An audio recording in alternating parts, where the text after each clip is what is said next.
Shooter ready? Yes. Stand by.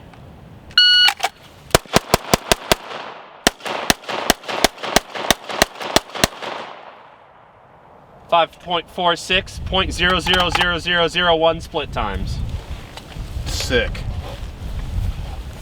All right. So it's cool to shoot fast up close, but then you transition to a longer range target and you can't even hit it because your brain is still in go fast mode. So we're about to go over a drill that lets you do that transitional practice to go into long range mode and not throw shots left and right. So it's not going to be social media shooting that looks cool. It's going to be practical. And your brain getting stuck in that fast mode, I see this all the time at shooting matches where somebody's shooting on like a up close torso target, you know, bang, bang, bang, bang, bang. Then they switch to a smaller target at longer range. They'll keep shooting fast and they'll slow down, their group shrinks, then they start hitting.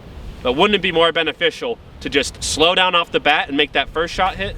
Okay, so this drill here isn't like a strict setup at all. Again, it's meant to break that habit of shooting too fast at long range. So we just have some close range targets here, USPSA paper, something that you can score. Over my shoulder, we got about 50 yards, we got another paper. So you can have one target there, or you could have two or something. It's not strict as long as something's close and something's far. Yeah. My long range target, we're gonna use that piece of steel down there because I'm using a pistol and we're gonna count just a hit on that as a win. Yeah. I'm not gonna score it super hard because I'm shooting, what, 50 yards with a pistol. Yeah, so you don't wanna make that long range target impossible, but you want it to be difficult. Oh, wow. That might be brown. That was okay, I don't want to stand back here, actually. Yeah. Shit yourself. All right, this is probably the most basic one you'll get. One near target, one far target with a pistol. USPSA paper, like, what, 7, 10 yards, and then a steel target at 50. Oh, give me a shot timer.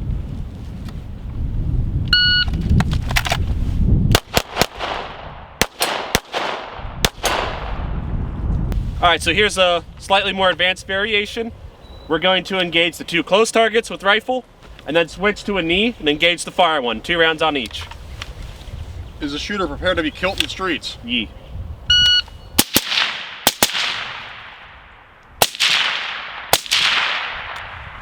.464, 2 alpha hits on the close ones, and I can't see the far one because it's a 22 caliber hole. Okay, here we are at the 50-yarder. Got one in the A, dropped that one low to the C. So even though it feels slow, I'm still not going slow enough to guarantee my good hits. Okay, so for this drill, we're gonna do the same thing. 2 shots on these close targets. But we're gonna make this a little bit more complex by integrating movement to cover. And we're gonna take 2 shots on that long range target, headshots only. So you gotta remember also, this is not structured. So your drill doesn't have to be exactly like this.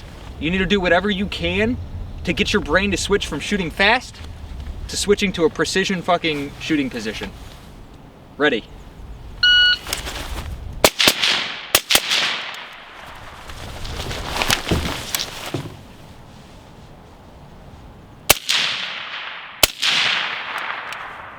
Regardless how fast your split times are, if you miss, it's a miss. You might as well be shooting into the dirt. There's no point. So slow down, take your time, hit the target.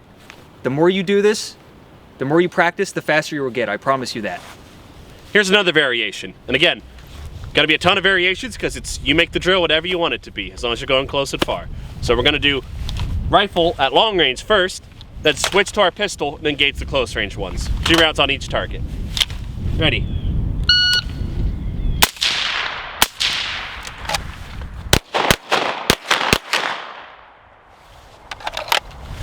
.62. Holy shit, another variation? Okay, this is where we're gonna add a previous drill that we've had on the channel, a failure to stop. We're just gonna integrate it into that. And we make these targets all the time where you just take plain old A4 paper, the bottom of the C-line on a USPSA, staple it right there, and that's your hip zone. That's a dick. These close range targets, we're gonna have 2 failure to stops, which is gonna be 2 to the chest, 2 to the dick on both targets. And then we're still gonna transition to this long target, 2 headshots. And on this long target, do whatever if you gotta go prone, go prone. If you gotta take a knee, do whatever you gotta do to get those accurate shots on target. Ready.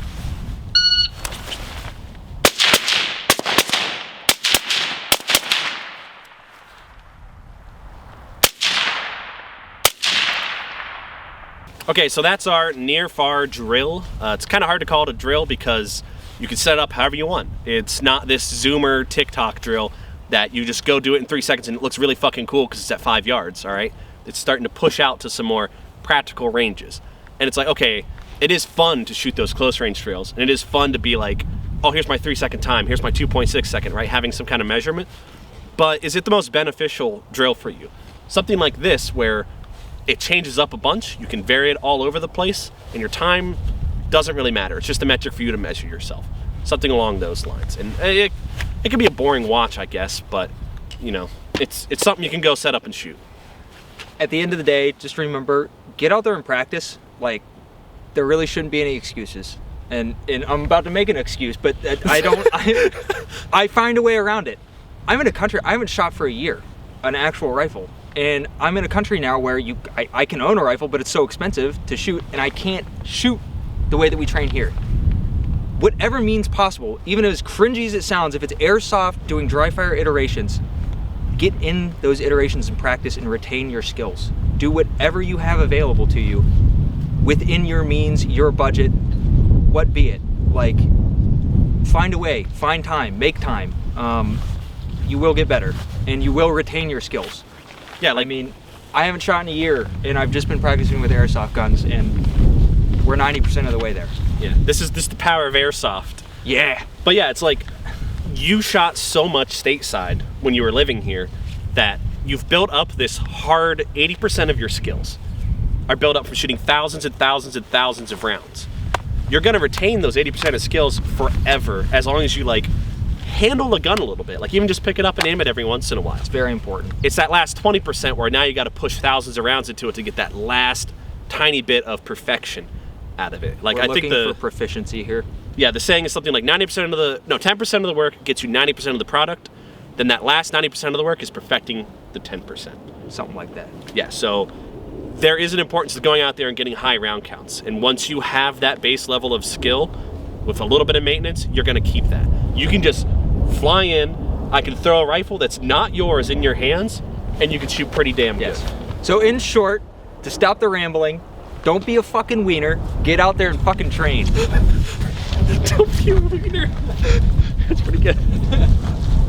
Yeah, 9mm to the lungs doesn't hurt. I've been shot in the lungs 10 times by 9mm and I'm fine. Yeah, I don't want to get shot in the lungs by anything. But the second 40 Smith & Wesson hits me, my entire lung and asshole is outside of my body. It's over.